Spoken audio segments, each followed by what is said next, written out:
இன விடுதலை இல்லாத வர்க்க போராட்டம் என்று சொல்லுகிறவன் எல்லாம் போகாத ஊருக்கு பேசிக் கொண்டிருக்கிறான் என்று அர்த்தம்.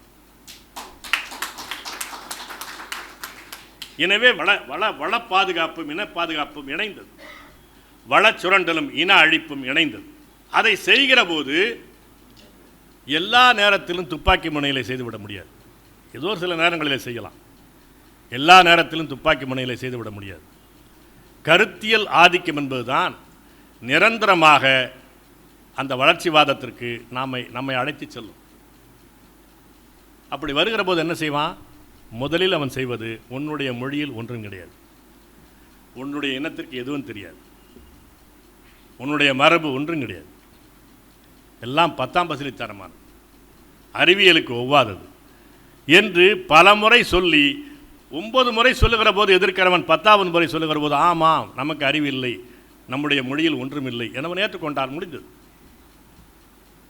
இதை செய்கிற போது அவனுக்கு முற்போக்குகள் துணை வருகின்றன, பகுத்தறிவுகள் துணை வருகின்றன.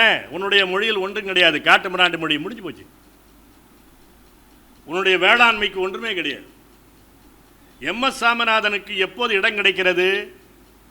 பகுத்தறிவு பகலவன்கள் இங்கே பரவுகிற போதுதான் எம்.எஸ். சாமிநாதனுக்கு இங்கே தமிழ்நாட்டில் இடம் கிடைக்கிறது. ஏன்?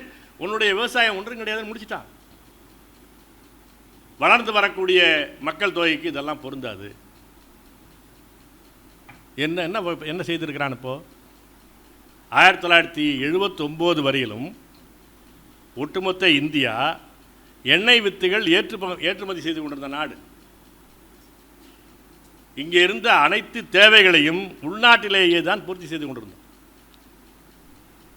ஆனால் இப்போது கிட்டத்தட்ட 90 விழுக்காடு வெளிநாட்டிலிருந்து எண்ணெயையும் எண்ணெய் வித்துகளையும் இறக்குமதி செய்து கொண்டிருக்கிறோம், உணவு எண்ணெயையும் எண்ணெய் வித்துகளையும். ஆனால் கோதுமையும் அரிசியும் மட்டும் அப்படியே குடோனில் கிடக்கு.